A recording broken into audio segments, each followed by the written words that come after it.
Good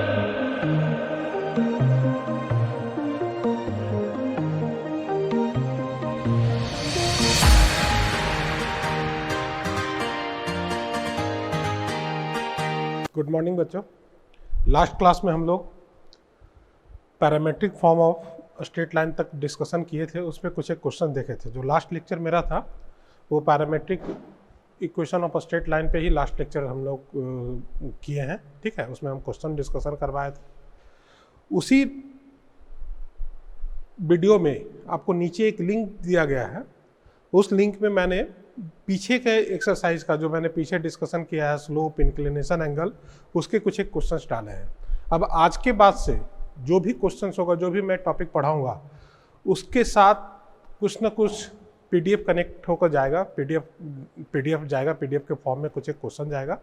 आप जो भी टॉपिक पढ़ेंगे उसके रिलेटेड वहाँ पे क्वेश्चंस पीडीएफ के फॉर्म में होगा, और आप वहाँ से उसको डाउनलोड कर उस पीडीएफ को सॉल्व कीजिएगा, और वो ज़्यादा आसानी से आपको समझ में भी आएगा। और सीक्वेंस वाइज दिया हुआ है, वो मेरा किया हुआ है सीक्वेंस में, तो आपको क्लियरली आराम से सॉल्व भी होगा, है ना।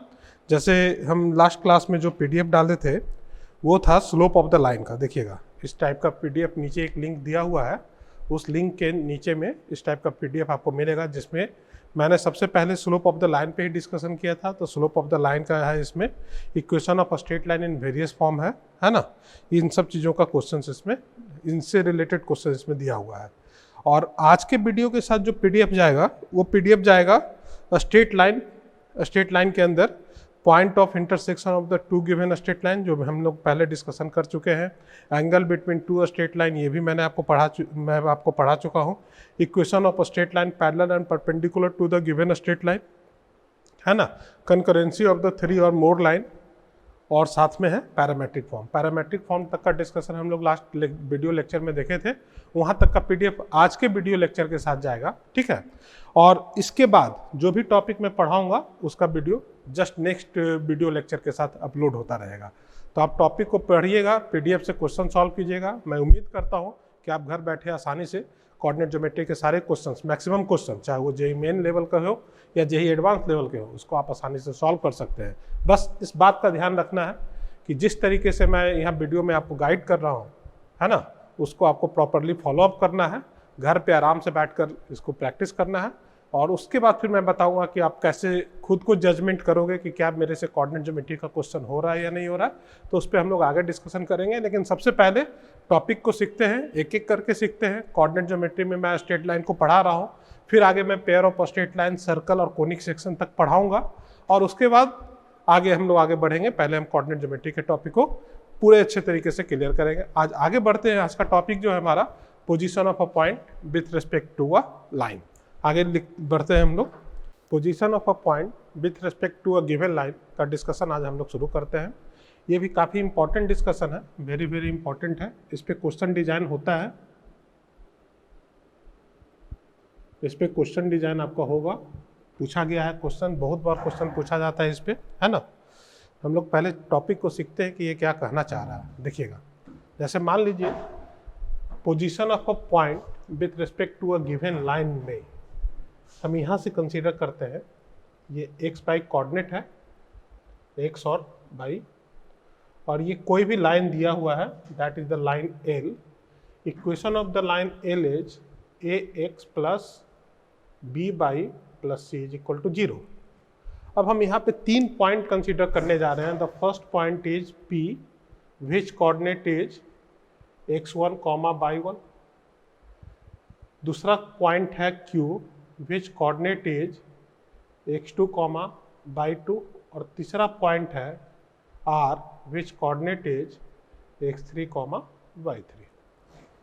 पोजीशन आपको बिल्कुल क्लियर है कि आपको ये जो पोजीशन दिया हुआ है ये कहाँ पे है, ग्राफ में आपको दिख रहा है, क्योंकि मैंने 2D प्लेन लिया है। 2D प्लेन पे P पॉइंट जो है वो लाइन पे लाई कर रहा है, Q पॉइंट जो है वो अबव द लाइन है, और R पॉइंट है वो बिलो द लाइन है। इसका मतलब क्या हुआ कि हम लोग के पास कुछ ना कुछ तो मैथमेटिकल टर्म्स ऐसा होना चाहिए जिससे मैं ये डिसाइड कर लूँ कि अगर कोई भी पॉइंट दिए हुए लाइन के ऊपर लाई करता है तो उसके लिए क्या साइन हो सकता है, कोई भी पॉइंट दिए हुए लाइन के नीचे लाई करता है तो उसके लिए क्या साइन हम लोग यूज करेंगे, और कोई भी पॉइंट दिए हुए लाइन पे लाई करता है तो उसके लिए हम लोग क्या कॉन्सेप्ट यूज करेंगे। जैसे अगर P point P x1 by 1 if P x1 by 1 lies on the line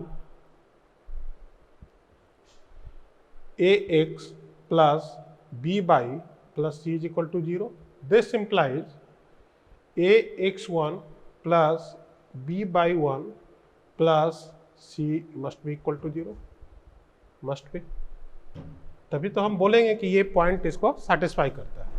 दूसरा यहाँ पे डिस्कशन देखना है कि अगर मैं Q के केस में बाई के पोजीशन को चेक करूं तो मैं यहाँ पे बोल सकता हूँ कि बाई 2 जो है now for if Q x2 by 2 lies above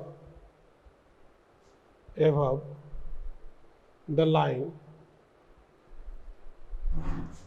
ax plus b by plus c is equal to 0, इसका मतलब क्या हुआ कि by 2 coordinate greater than by 1 दिख रहा है, क्लियर है, क्योंकि ये जो पोजीशन होगा यहाँ से यहाँ का डिस्टेंस वो बाई 2 का होगा और ये जो डिस्टेंस होगा वो बाई 1 का होगा, तो मैं क्लियरली बोल सकता हूँ कि बाई 2 ग्रेटर देन बाई 1 है। अब आइए, अब यहाँ पे समझना है इस बात को, ध्यान दीजिएगा तब आपको क्लियर होगा। अगर मैं इस इनक्वालिटी को सॉल्व करने के लिए जाता हूँ स्ट्रेट लाइन के फॉर्म में, तो आप यहाँ पर देखना बाई 1 का जो कोफिशिएंट है वो b है, तो अगर मैं इसमें b से मल्टीप्लाई करूँगा और ये मान कर मल्टीप्लाई करता हूँ कि b का जो नेचर है वो पॉजिटिव है ना, मैं b से मल्टीप्लाई करता हूँ b by 2 greater than b by 1 और if b greater than 0 and constant, तब तो इनक्वालिटी पे कोई अंतर नहीं पड़ने जा रहा है। पहला बात तो हमको ये बात समझना होगा, ठीक है। दूसरा, अगर मैं इसी में कुछ एक चीज़ों का एडिशन करता हूँ, जैसे मान लीजिए b by 2 में मैं c1 का एडिशन करूँगा तो भी हमारे पास इनक्वालिटी पे तो कोई अंतर नहीं कर पड़ता है, क्योंकि इनक्वालिटी रूल हम लोग जानते हैं इस चीज़ को, ठीक है। इसके बाद अब मैं इसमें एक और एक्स्ट्रा वेरिएबल ऐड करने जा रहा हूँ, उसको मैं मान लेता हूँ कि a x2 है ना, a x2 plus a x1, क्योंकि ये पॉइंट जस्ट इसके ऊपर लाई करेगा तो x2 का जो मान होगा वो x1 के बराबर होगा, तो मैं यहाँ पे ऐड करने जा रहा हूँ a x1 plus b by 2 plus c1 greater than a x1 plus b by 1 plus c, not c1 c, ठीक है। अब यहाँ पे देखिएगा, ये यहाँ से क्लियर दिख रहा है कि this straight line is greater than this, और इसका मान 0 होगा, तो मैं यहाँ से बोल सकता हूँ कि a x1 plus b by 2 plus c greater than 0, है ना। इसका मतलब क्या हुआ कि अगर कोई भी पॉइंट स्ट्रेट लाइन से ऊपर है तो अगर हम उस पॉइंट को स्ट्रेट लाइन में सेटिस्फाई कराएंगे तो उसका जो मान होगा वो हमेशा पॉजिटिव होगा, वो 0 के बराबर नहीं होगा, ठीक है। इसी तरीके से अगर मैं इसके लिए बात करता हूँ कि ये बिलो द लाइन दिख रहा है, तो अगर मैं इस पॉइंट को इस लाइन में सेटिस्फाई कराऊंगा तो मैं इसके लिए लिख सकता हूँ ax3 plus b by 3 plus c, है ना, less than ax1 plus b by 1 plus c, है ना। चूंकि x3 और x1 का जो कोऑर्डिनेट होगा यहाँ पे x3 must be equal to x1, तो मैं इसको लिख सकता हूँ कि ax1 plus b by 3 plus c less than ax1 plus b by 1 plus c। इसका मतलब क्या हुआ कि इसके लिए अगर मुझे साइन यूज करना होगा तो मैं लिख सकता हूँ b by 3 plus c less than 0। Clear होता है ये बात? मतलब क्या हुआ कि जो मैंने यहाँ पे पॉइंट लिया था x2 by 2, तो ये जस्ट इस लाइन के ऊपर का पॉइंट है, तो मैं यहाँ पे कंपेयर कर सकता हूँ कि x2 किसके बराबर होगा, x1 के बराबर होगा, और यहाँ भी मैं लिख सकता हूँ कि ये कोऑर्डिनेट पॉइंट किसके बराबर होगा, x1 by 3 के बराबर होगा। यही चीज मैं यहाँ भी बोलना चाह रहा हूँ कि अगर हमारे पास q का कोऑर्डिनेट x2 by 2 है तो इसका कहने का मतलब क्या होगा कि ये कोऑर्डिनेट एक्चुअल में होगा x1 by 2। क्यों x1 by 2 होगा? क्योंकि x1 का जो पॉइंट है ये फुट ये हमेशा सब में तीनों में कांस्टेंट है, ठीक है। इसका मतलब ये हुआ कि position of a point with respect to line के लिए अगर हम लोग बात करते हैं तो position of a point with respect to line के लिए हमको बस इस बात को चेक करना है कि अगर किसी भी पॉइंट को मैं उस लाइन में सेटिस्फाई कराता हूँ, अगर उसका मान 0 आ रहा है तो वो पॉइंट उस लाइन को सेटिस्फाई करता है, उस लाइन पे लाई करता है। अगर उसका मान 0 नहीं आ रहा है तो वो उस लाइन पे लाई नहीं करेगा। अब वो लाइन पे लाई नहीं करेगा तो अब मुझे ये चेक करना है कि वो अबव द लाइन है या बिलो द लाइन है। तो according to this rule, according to this concept, कि अगर वो पॉजिटिव मान दे रहा है तो हम उसको इस तरीके से कंसीडर कर सकते हैं कि वो लाइन के ऊपर है, और अगर वो निगेटिव मान दे रहा है तो उसको हम इस तरीके से कंसीडर कर सकते हैं कि वो लाइन के नीचे है। लेकिन उस बात का हमको ध्यान रखना होगा कि मैंने एक्चुअल ग्राफ का प्लॉटिंग किया है, मैं इस लाइन को कंसीडर कर रहा हूँ, ये लगभग एक्चुअल ग्राफ ड्रॉ किया है। ये पोजीशन जो है इस लाइन के ऊपर मैंने एक्चुअली में दिखाया और इस पोजीशन को लाइन के नीचे दिखाया है। इस कारण से मैं यहाँ पे बोल रहा हूँ कि अगर पॉजिटिव आ रहा है तब वो ये प्लस देगा और निगेटिव आ रहा है तब ये माइनस देगा, ठीक है। अब इसके आगे बढ़ते हैं। नेक्स्ट है position of a 2 point with respect to given line. Position of 2 given point with respect to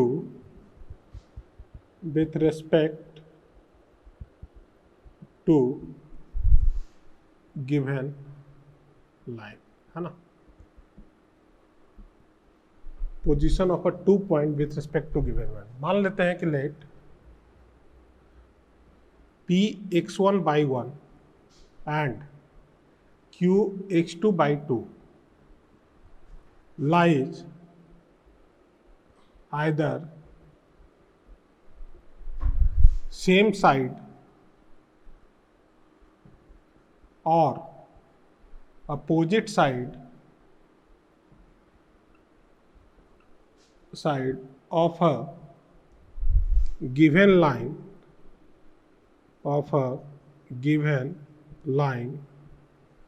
ax plus by plus c is equal to 0 if and only if the ratio of ax1 b by 1 c upon ax2 b by 2 plus c greater than 0 or less than 0 respectively।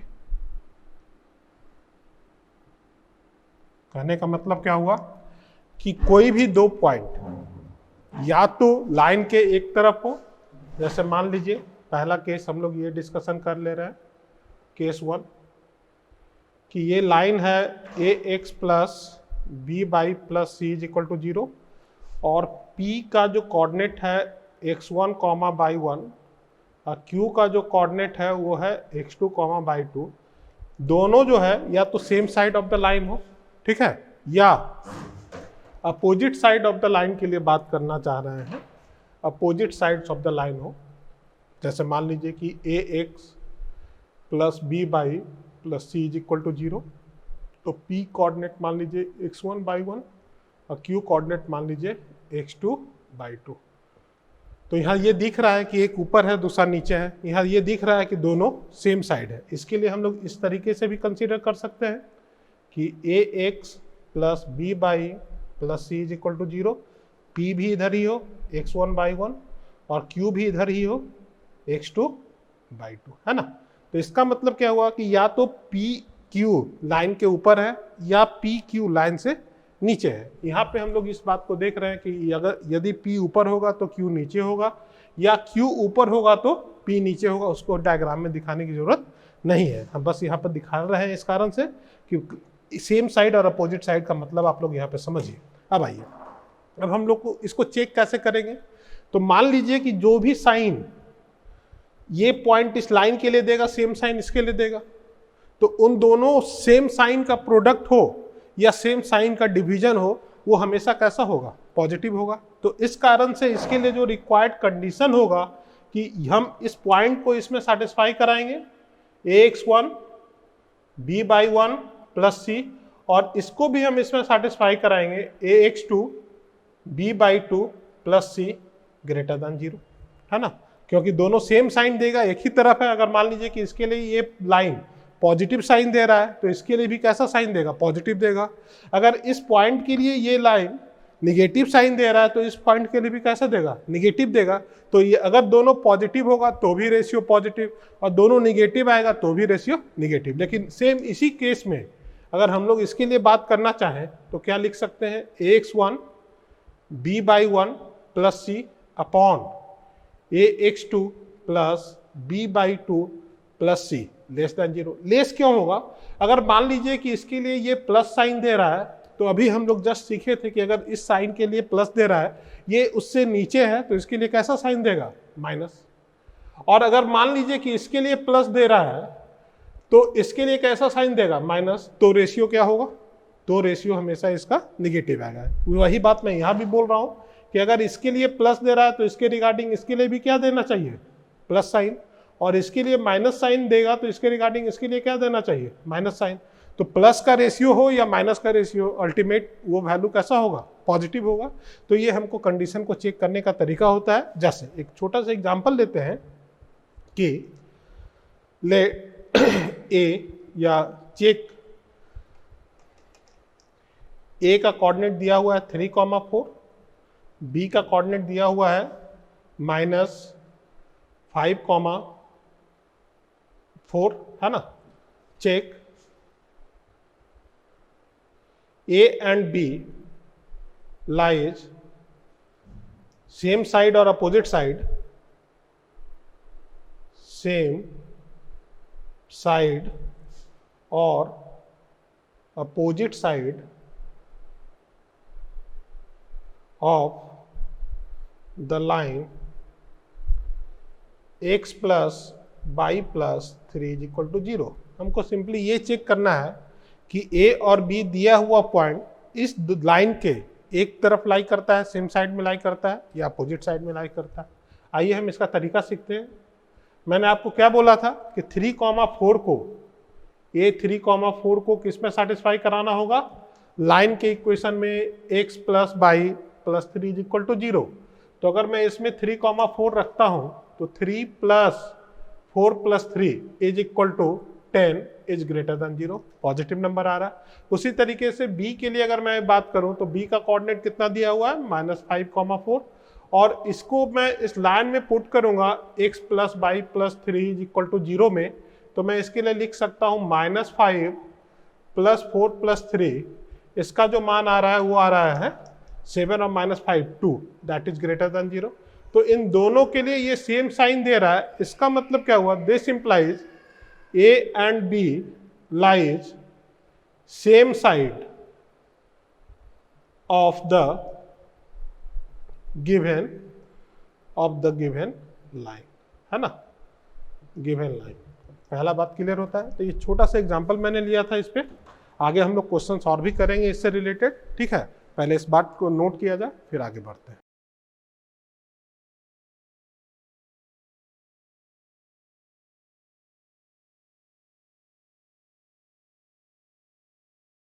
हम लोग यहाँ पे दो question solve करते हैं। पहला question दिया हुआ है, is the point 2,-7 lies on original side of the line 2x plus y plus, sorry, question ये दिया हुआ है, is the point 2,-7 lies on origin side of the line 2x plus y plus 2 is equal to 0, है ना। तो हमारे पास दो point कौन कौन सा दिया हुआ है, गिवन पॉइंट्स है। गिवन पॉइंट पहला तो है 2,-7 और दूसरा है 0,0, क्योंकि ओरिजिन क्वेश्चन में मेंशन है कि आपको ये चेक करना है कि दिया हुआ पॉइंट 2,-7 ओरिजिन इस लाइन के सेम साइड है। इसका मतलब क्या हुआ कि सबसे पहले तो हमको ओरिजिन के लिए चेक करना है कि ओरिजिन के लिए क्या साइन दे रहा है। तो ओरिजिन के लिए 2x प्लस y प्लस 2 का जो साइन होगा वो हो जाएगा 0 plus 0 plus 2 greater than 0, positive दिख रहा है क्या, है ना। और सेम साइन, अगर सेम साइड आएगा तो अगर हम इसके लिए चेक करना चाहें 2,-7 का साइन क्या होगा इस लाइन पे, तो 2x प्लस y प्लस 2 के लिए अगर हम लोग चेक कर सकते हैं तो 2 × 2 -7 प्लस 2, तो हम इसको लिख सकते हैं that is equal to 4 + 6 - 7 is equal to -1 negative. इसका मतलब क्या हुआ कि इसके लिए नेगेटिव साइन आ रहा है, मतलब एक के लिए पॉजिटिव है दूसरे के लिए नेगेटिव है, तो इन दोनों का जो रेशियो होगा वो रेशियो कितना हो जाएगा 0 + 0 + 2 और 2 × 2 -7 + 2 का जो रेशियो होगा वो हो जाएगा 2/-1 दैट इज नेगेटिव। और नेगेटिव का मतलब क्या हुआ कि opposite side of the given line, opposite side of given line, ये दोनों जो होगा वो लाइन के अपोजिट साइड में लाई करेगा। तो ये सब तो बेसिक क्वेश्चंस है। अगर हम लोग इसी में बात करना चाहें तो ये तो या तो पॉइंट को चेक करने के लिए बात करता है या एंगल के लिए पूछा जा रहा है कि कोई भी दो लाइन दे देगा और किसी पर्टिकुलर पॉइंट के बारे में आपको चेक करने के लिए देगा कि क्या ये पॉइंट उस लाइन पे लाई करता है या नहीं करता है। हम इसके बाद क्वेश्चन लेंगे, लेकिन उससे पहले जो क्वेश्चन जनरली पूछा जा रहा है वो यही एक तरीके का क्वेश्चन है, ट्रायंगल का केस है इसमें। जैसे कि क्वेश्चन नेक्स्ट क्वेश्चन देखिएगा कि for what value of the parameter t does the point t, t+1 lies inside the triangle ABC where coordinate of A is 0,3, coordinate of B is -2,0 and coordinate of C is 6,1। इस question में क्या कहना चाहता है कि आपसे ये कहा जा रहा है कि ABC का कोऑर्डिनेट दिया हुआ है और ये ट्रायंगल फॉर्म हो रहा है। मान लीजिए कि A का कोऑर्डिनेट है 0,3 दिया हुआ है, B का कोऑर्डिनेट है -2,0 और C का कोऑर्डिनेट है 6,1। ये क्वेश्चन में गिवन है। दूसरा ये क्वेश्चन में कहा जा रहा है कि T का मान बताइए जिसके लिए P T, T+1 हमेशा इनसाइड द ट्रायंगल ABC लाई करे, है ना। तो क्वेश्चन ये पूछा जा रहा है कि what is the range of T for which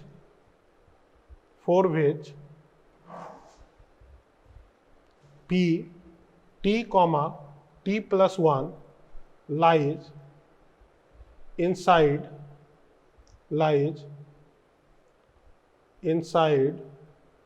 of given triangle ABC। Clear है ये बात, है ना। क्वेश्चन हम से पर अब हम इस क्वेश्चन को सॉल्व करने का तरीका को सीखेंगे, क्योंकि यहाँ पे तरीका थोड़ा सा चेंज होगा, ठीक है। उस तरीके को ध्यान से सीखिएगा। हम दो क्वेश्चन इस पे करवाएंगे। एक तो ये क्वेश्चन है कि जिसमें वर्टेक्स का कोऑर्डिनेट दिया हुआ है और साइड्स का इक्वेशन नहीं गिवन है। दूसरा क्वेश्चन इस तरीके से पूछा जाता है कि साइड का इक्वेशन गिवन होगा और वर्टेक्स नहीं दिया रहेगा। तो अगर वर्टेक्स दिया हुआ है तो हमको साइड का इक्वेशन निकालना है सबसे पहले, और अगर मान लीजिए कि साइड का इक्वेशन गिवन होगा तो हमको वर्टेक्स कैलकुलेट करना पड़ेगा। मतलब अगर वर्टेक्स दिया हुआ रहेगा तो इक्वेशन निकालना है, और अगर इक्वेशन दिया हुआ रहेगा तो वर्टेक्स हमको निकालना पड़ेगा जब हम position of a point inside the triangle पर डिस्कशन करने जा रहे हैं तब आगे, ठीक है। तो हमको यहाँ पे सबसे पहला जो काम करना होगा, equation of the sides of triangle ABC लिखना होगा।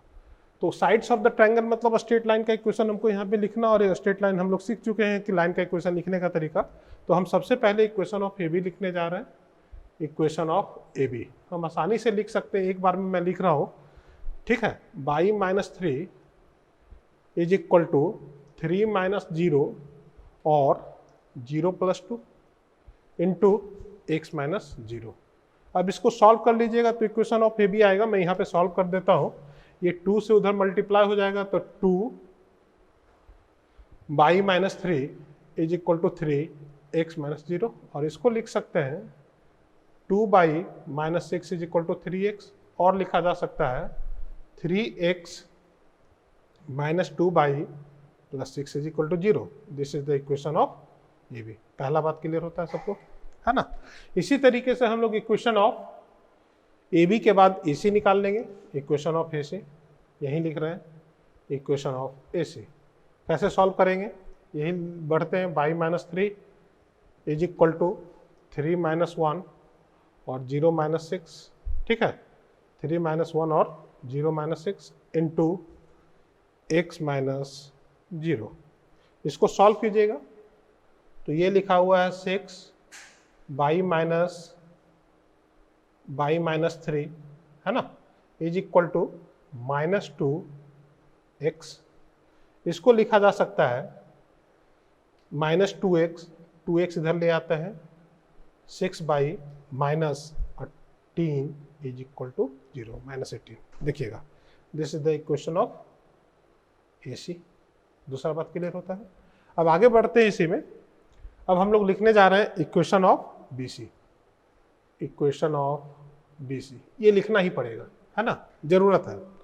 तो इक्वेशन ऑफ AB हमारे पास आया 3x -2 by +6 is equal to 0।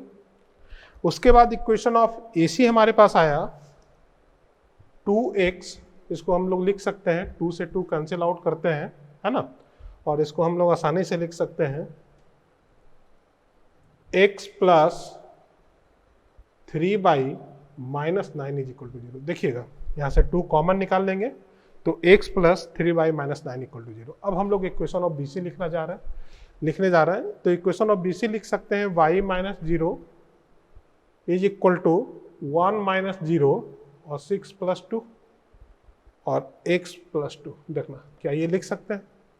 ठीक है, इसको अगर मैं सॉल्व करके लिखता हूँ तो लिख सकता हूँ 8 by is equal to x + 2, और ये इक्वेशन निकलेगा x - 8 by +2 is equal to 0। देखिएगा, x - 8 by +2 is equal to 0। पहला काम तो हमारा यहाँ पर कंप्लीट होता है कि अगर हमारे पास क्वेश्चंस में साइड्स ऑफ द ट्रायंगल का इक्वेशन दिया हुआ है तो हमको उसको सॉल्व करके कोऑर्डिनेट निकालना होगा।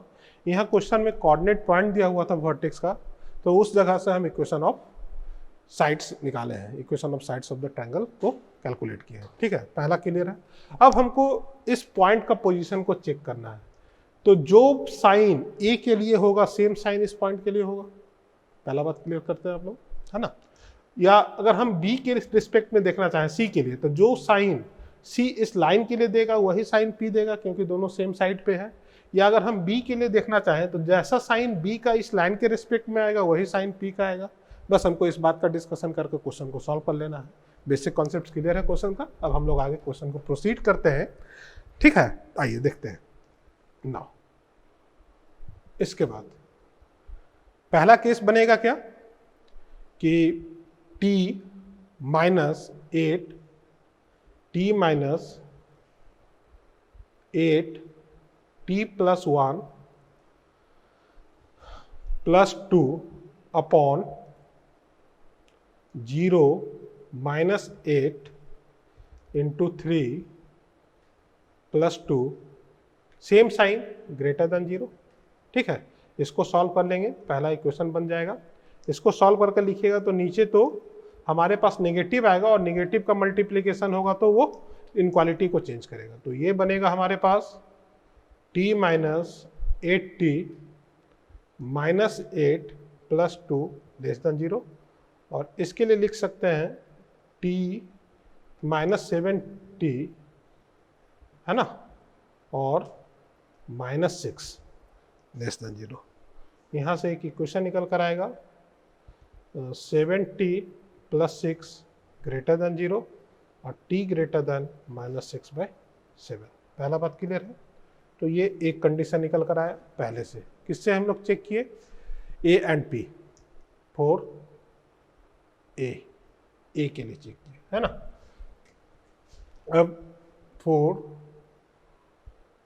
b एंड p, b और p पॉइंट जो है b and p lies same side of the line,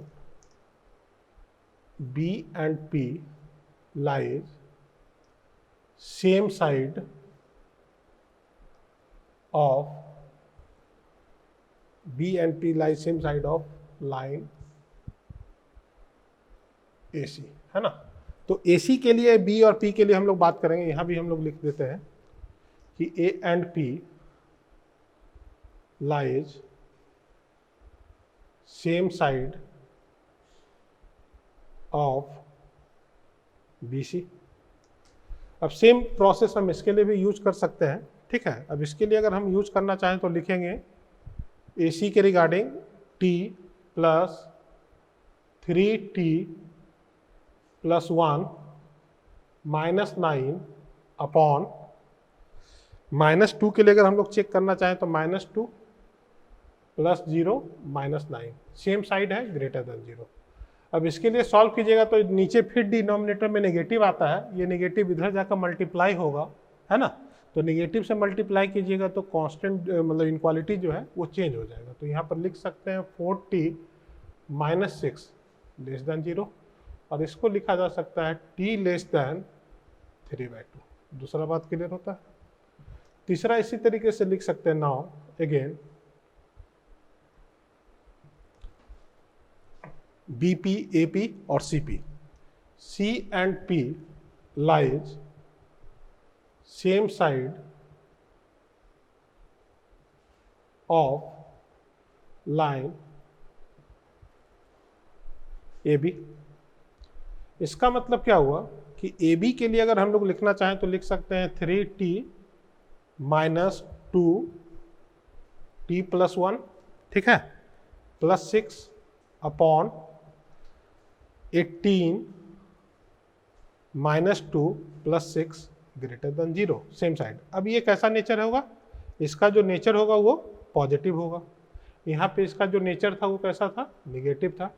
तो यहाँ इधर मल्टीप्लाई होगा तो सेम इनक्वालिटी रहेगा। इसके लिए हम लोग लिख सकते हैं t प्लस 4 ग्रेटर देन 0, और यहाँ से लिखा जा सकता है t ग्रेटर देन -4। ये तीसरा इक्वेशन आ गया, ठीक है। अब हम लोग को सॉल्व करना है। यहाँ ग्रेटर देन -6 है तो ग्रेटर में बड़ा कॉमन, तो इन दोनों में ये बड़ा है और ये छोटा है। तो from intersection of 1 intersection 2 intersection 3 t belongs, देखना ग्रेटर देन -6/7 और ग्रेटर देन -4। तो हम लोग जानते हैं बेसिक इनक्वालिटी में कि ग्रेटर में ग्रेटर साइन के साथ आता है। तो -6/7 और -4 में ये बड़ा होगा। तो t लाई बिटवीन -6/7 से लेकर 3/2 तक इज द आंसर। क्लियर होता है ये बात, ठीक है।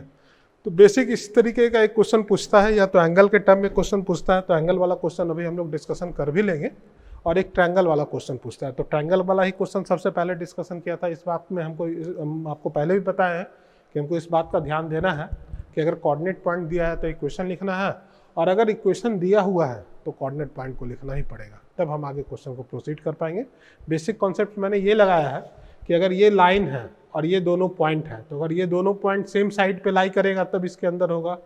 ये पॉइंट और ये पॉइंट इस लाइन के सेम साइड में लाई करेगा तब इसके अंदर होगा। ये पॉइंट और ये पॉइंट इस लाइन के सेम साइड में लाई करेगा तब इसके अंदर होगा। तो उस टी के लिए ये पी पॉइंट हमेशा इनसाइड द ट्रायंगल होगा। इसी कॉन्सेप्ट का यूज किया है, आप इसको प्रॉपर्ली नोट कर लीजिए। क्वेश्चन पे आते हैं। क्वेश्चन में दिया हुआ है find the range of theta, theta belong 0 to pi such that point 3,5 and sine theta cos theta lies on the same side of the line x plus y is equal to 1। मतलब question में तो पहले ये given है कि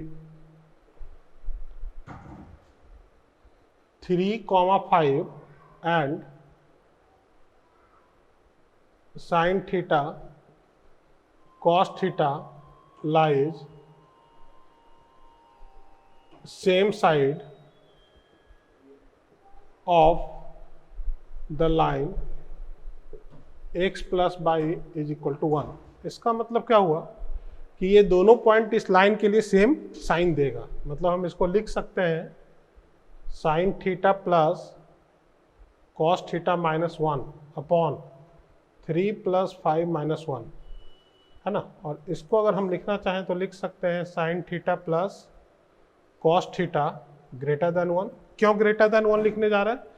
क्योंकि denominator में 7 के बराबर होगा। 7 पॉजिटिव क्वांटिटी है, इससे मल्टीप्लाई होगा, पॉजिटिव साइन देगा, सेम इनक्वालिटी रहेगा, और उसके बाद फिर हम लोग इसको ऐसे प्रोसीड करेंगे। अब ये जो फॉर्मेट है that is the general format of A sine theta plus B cos theta greater than C. इसको सॉल्व करने का तरीका हम लोग जानते हैं, divide both side with under root of A square plus B square. तो सेम प्रोसीड हम लोग कर जाएंगे। यहाँ पे दोनों तरफ जो अगर मान लीजिए कि ए का मान इस जगह पे कितना है 1 और बी का भी मान 1 है, तो under root of A square plus B square का मान किसके बराबर होगा? 2 के बराबर होगा। अंडर रूट ऑफ 2 के बराबर होगा या नहीं? देखा। अब हम लोग क्या करने जा रहे हैं? Divide both side with √2। इसको लिख सकते हैं sine theta 1/√2 plus 1/√2 cos theta is equal to 1/√2। ध्यान से देखना है बस। इसको हम लोग कॉस में कन्वर्ट कर सकते हैं या साइन में कन्वर्ट करना चाहें तो साइन में भी कन्वर्ट कर सकते हैं। चलिए साइन में ही कन्वर्ट करके देखते हैं। तो इसको लिख सकते हैं sine theta cos π/4 plus cos theta sine π/4। देखना ये लिखा जा सकता है क्या? साइन π/4 या कॉस में कन्वर्ट कर दीजिए, कॉस में बेहतर होगा। इसको लिख सकते हैं साइन π/4, ठीक है, sine theta plus cos π/4 cos theta is equal to 1/√2। ये लिखा हुआ है not equal to greater than, ठीक है। ये लिखा हुआ है cos theta minus π/4 greater than 1/√2।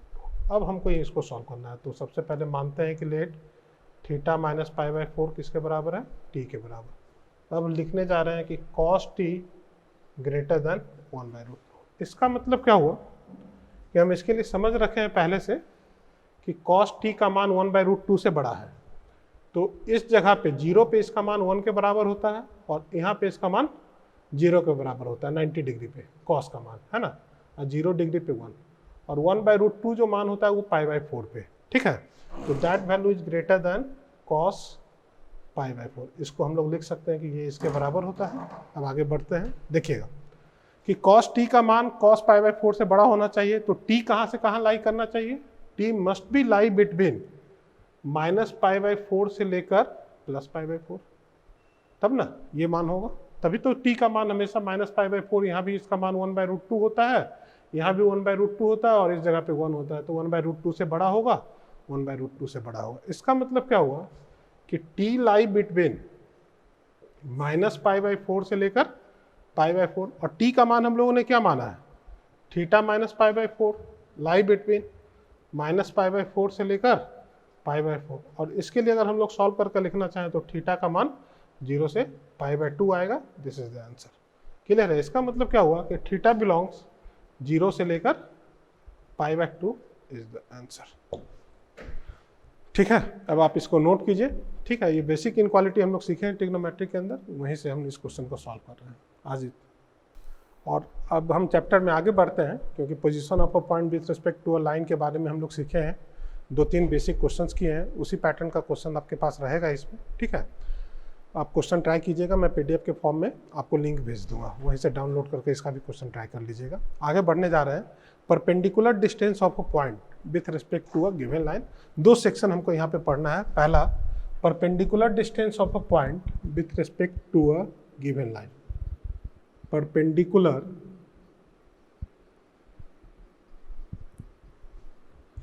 distance of a point with respect to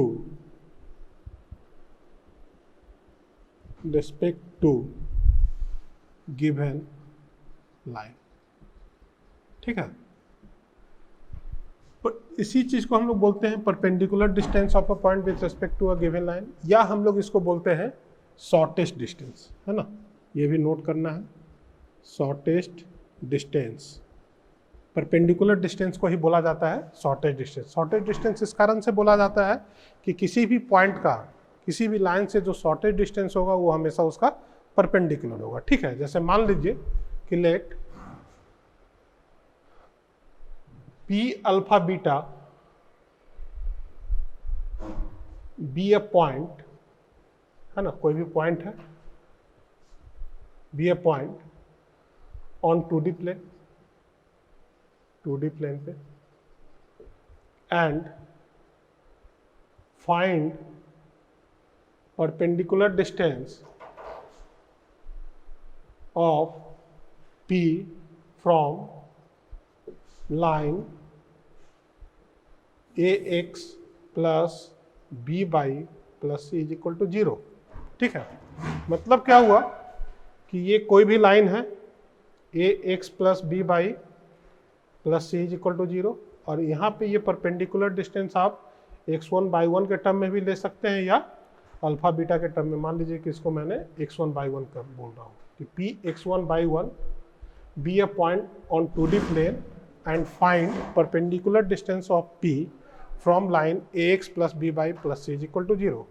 तो अगर x1 और बाई 1 ये पॉइंट है, यहाँ से मैं परपेंडिकुलर डिस्टेंस निकालना चाहता हूँ, मान लीजिए ये pm फुट ऑफ परपेंडिकुलर है ये डिस्टेंस, तो this distance d is equal to modulus value of ax1 b by 1 plus c under root of a square plus b square, ये डिस्टेंस होता है। कहने का मतलब क्या हुआ कि distance d is equal to shortest distance d is equal to mod value of ax1 b by 1 plus c under root of a square plus b square. ये बात समझ में आता है ना। अब हम लोग आगे इसको सीखेंगे कि ये रिजल्ट कहाँ से आता है, क्योंकि ये रिजल्ट बहुत ही इंपॉर्टेंट है ना। बेसिकली हमको इस रिजल्ट को याद रखना है, ये रिजल्ट नहीं भूलना है। ये रिजल्ट भूल जाएंगे तो एक्सप्लेनेशन का कोई मतलब नहीं रहता। अगर रिजल्ट याद है तो एक्सप्लेनेशन का कोई ज़रूरत नहीं है क्वेश्चन सॉल्विंग के लिए, है ना। बस हम लोग को एक्सप्लेनेशन देख लेना है कि हम इसको कैसे सॉल्व करते हैं। ध्यान दीजिएगा कि हम लोग कैसे इस रिजल्ट को लेकर आते हैं।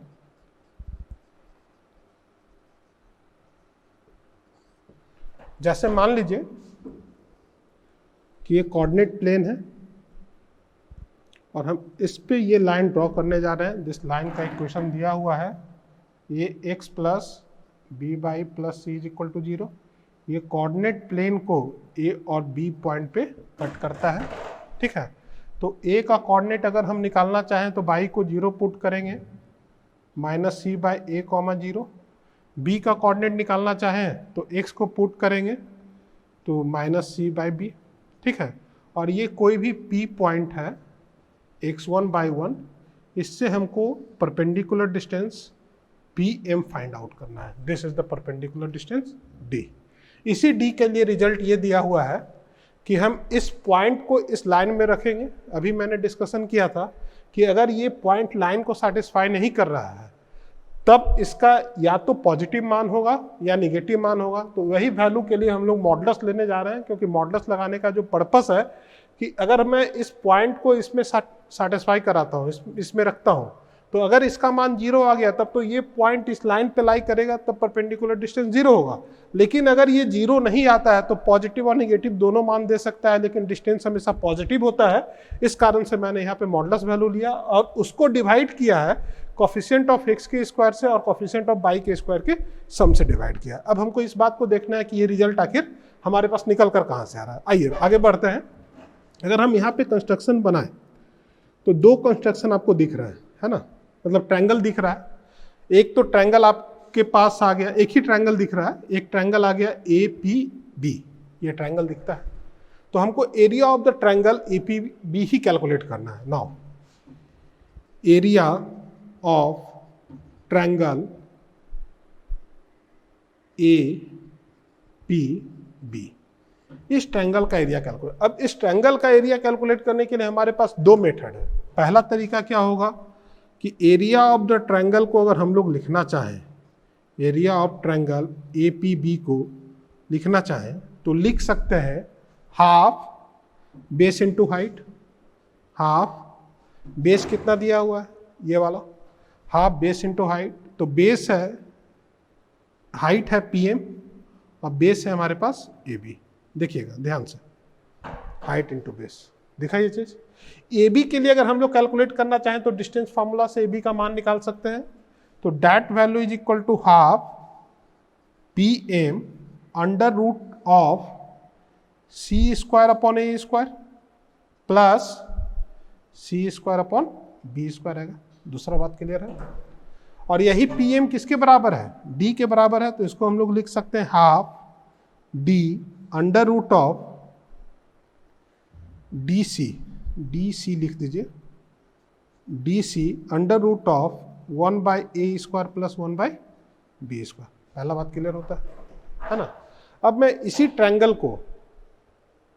ट्रायंगल का एरिया अगर मैं कैलकुलेट करना चाहूं तो एरिया ऑफ ट्रायंगल, इसको आप एक मान लीजिए, एरिया ऑफ ट्रायंगल APB, ठीक है। अब इसी एरिया ऑफ ट्रायंगल को कैलकुलेट किया जा सकता है, area of triangle APB also written as mod value of x1/1 0, ठीक है, x1/1 1 नॉट 0। दूसरा लिख सकते हैं 0 माइनस c/b 1, और तीसरा लिख सकते हैं माइनस c/a 0 और 1, ठीक है। और हमको इसका मॉडुलस वैल्यू लेना होता है। जानते हैं एरिया ऑफ द ट्रायंगल लिखने का तरीका, पहले सीखे हैं, ठीक है। अब ये एरिया और ये एरिया दोनों सेम एरिया ऑफ ट्रायंगल को रिप्रेजेंट कर रहा है, सेम ट्रायंगल के एरिया को रिप्रेजेंट करता है, तो दोनों को इक्वेट कर सकते हैं। इसको अगर आप इक्वेट करने से पहले सॉल्व करना चाहें तो सॉल्व करके भी लिख सकते हैं। इसको लिखा जा सकता है 1/2 x1, है ना, माइनस c/b, ठीक है। उसके बाद लिखा जा सकता है -/1 प्लस c/a।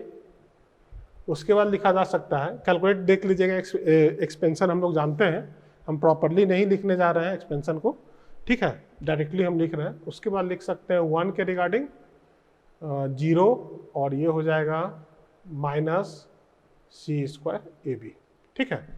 इसको सॉल्व करके लिखते हैं, देखना इधर, इसको सॉल्व करके लिखते हैं 1/2, ठीक है,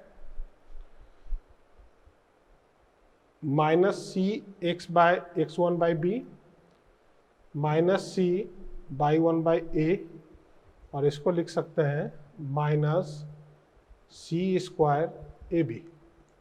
इसका एलसीएम लीजिएगा तो c कॉमन निकल जाएगा, एक से यहाँ बचेगा, AB कॉमन निकलेगा तो हाफ, ठीक है, c/AB x1 plus b/1 plus c। देखना यहाँ पे मैंने इसको सॉल्व किया, मॉड साइन होने के कारण तीनों से माइनस कॉमन निकाल कर कैंसिल आउट कर दिए हैं, और ये वैल्यू आ रहा है। अब ये रिजल्ट और ये रिजल्ट सेम एरिया को रिप्रेजेंट करता है, इक्वेटिंग 1 and 2, ठीक है। अब इसके लिए लिख सकते हैं हाफ d इंटू c, है ना, under root of a² plus b² upon AB is equal to half c upon AB ax1 b/1 plus c, ठीक है, मॉड वैल्यू। ये c इससे कैंसिल आउट होगा, AB कैंसिल आउट होगा, ये इससे कैंसिल आउट होगा, और यहाँ से हम लोग d के लिए लिखना चाहें तो लिख सकते हैं ax1 b/1 plus c under root a² plus b²। This is the result, ठीक है। ये इसका एक्सप्लेनेशन होता है, ठीक है। आगे बढ़ते हैं, एक और छोटा सा सेक्शन हम लोग यहाँ पे सीखेंगे, पहले इसको आप नोट कीजिए। उसी सेक्शन में हम लोग एक छोटा क्वेश्चन करने जा रहे हैं कि find the shortest distance, find shortest distance of point 1, 1 from the line x plus y plus 3 is equal to 0, है ना। हमको इसके रिस्पेक्ट में, या आप इसको लिख लीजिए इस तरीके से, 3x plus 4y plus 5 is equal to 0 मान लीजिए कि ये वैल्यू दिया हुआ है। इसके रिस्पेक्ट में हमको शॉर्टेस्ट डिस्टेंस निकालना, मतलब ये लाइन का इक्वेशन है 3x plus 4y plus 5 is equal to 0, और ये कोई भी पॉइंट होगा 1, 1, हम चेक कर लेंगे कि क्या 1, 1 लाइन को सेटिस्फाई करता है। तो इसको अगर हम इस पॉइंट में, इस पॉइंट को अगर मैं इस लाइन में रखता हूँ, सेटिस्फाई कराता हूँ, तो 3 प्लस 4 प्लस 5 पॉजिटिव मान देगा। इसका मतलब ये क्लियर हो गया कि P जो है लाइन पे लाइन नहीं कर रहा है, इसका कुछ ना कुछ शॉर्टेज डिस्टेंस होगा, that is the shortage distance D।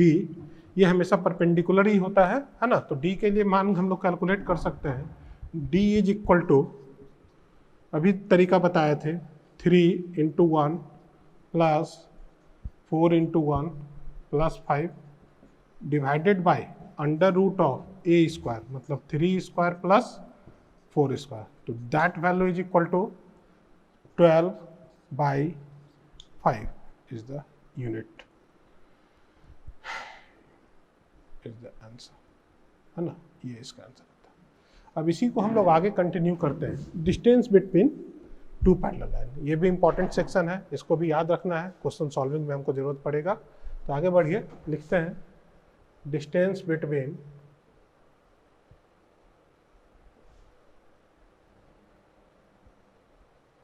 To parallel line, दो पैरेलल लाइन के बीच का दूर है। मानते हैं कि let ax plus by plus c1 is equal to 0 and ax plus by plus c2 is equal to 0 are parallel line. ये पैरेलल लाइन दिया हुआ है, ठीक है। तो हमको इसके बीच का डिस्टेंस निकालना है। तो मान लीजिए कि ये लाइन का इक्वेशन गिवन है, ये है ax plus by plus c1 is equal to 0 और ये है ax plus by plus c2 is equal to 0, इसके बीच का डिस्टेंस। तो पैरेलल लाइन के बीच का जो डिस्टेंस होगा वो हमेशा परपेंडिकुलर डिस्टेंस ही होगा। और इस परपेंडिकुलर डिस्टेंस को कैलकुलेट करने का तरीका क्या है, दैट इज d। और इस d को कैलकुलेट करने के लिए हम लोग लिख सकते हैं mod value of c1 minus c2 under root of a square plus b square.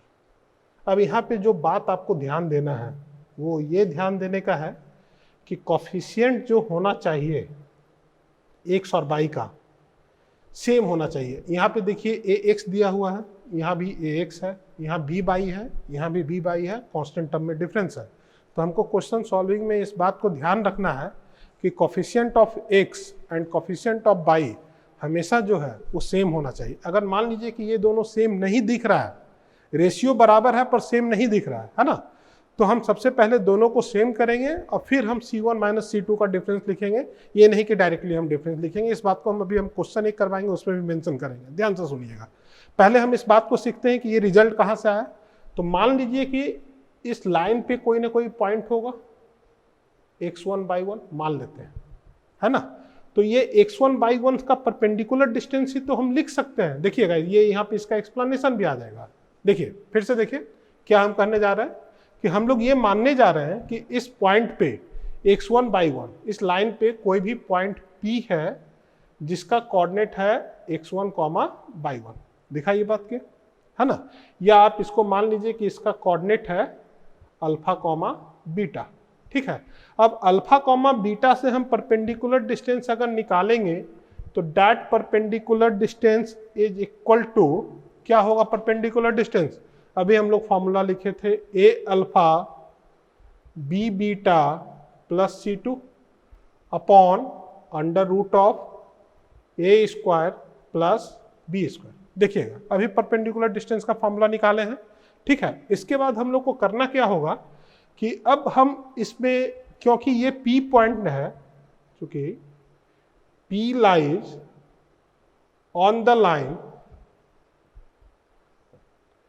ax plus b by plus c1 is equal to 0। इसका मतलब क्या हुआ कि a alpha b beta plus c1 का भी मान किसके बराबर होगा, 0। और यहां से अगर हम लोग a alpha plus b beta calculate करना चाहें तो इसको हम लोग लिख सकते हैं माइनस c1। अब ये मान माइनस c1 का मान, a alpha plus b beta का मान हम यहां से पुट करेंगे c, तो ये d जो बनेगा वो बन जाएगा c2 minus c1 under root of a square plus b square. ये इसका रिजल्ट होता है। एक छोटा सा क्वेश्चन हम इस पे देखते हैं, ठीक है। बात तो क्लियर हो गया होगा कि हम लोगों ने क्या किया है, कि हम लोगों ने इसमें ये किया है कि आखिर ये रिजल्ट आया कैसे। परपेंडिकुलर डिस्टेंस का फॉर्मूला जो अभी हम लोग सीखे थे उसी का यूज करके हम इस रिजल्ट को लेकर आ रहे हैं। तो ये दो पैरेलल लाइन है, हम इस पैरेलल लाइन पे एक पॉइंट कंसीडर करते हैं P, जिसका कोऑर्डिनेट मानते हैं अल्फा कॉमा बीटा। इसको हम लोगों ने माना है कि ये कोऑर्डिनेट पॉइंट दिया हुआ है। तो अब इस पॉइंट से परपेंडिकुलर डिस्टेंस अगर हम लोग कैलकुलेट करेंगे तो उसका मान आएगा mod A alpha plus B beta plus C2 under root of A square plus B square, अभी जैसा कि हमने फॉर्मूला सीखा था। अब हम लोग आगे क्या करने जा रहे हैं कि ये पॉइंट इस लाइन पे लाई करता है तो इसको सेटिस्फाई करेगा, इसको सेटिस्फाई करेगा। तो A alpha plus B beta का मान मैंने -C1 के टर्म में निकाला है। अब इस जगह पे हम इसको ये रिप्लेस करेंगे और रिजल्ट आपके पास आ जाएगा distance between the two parallel line is equal to C2 minus C1 का mod upon under root of A square plus B square. एक छोटा सा क्वेश्चन करेंगे यहाँ पे और आज हम टॉपिक को कंप्लीट करते हैं इसको। जैसे फाइंड द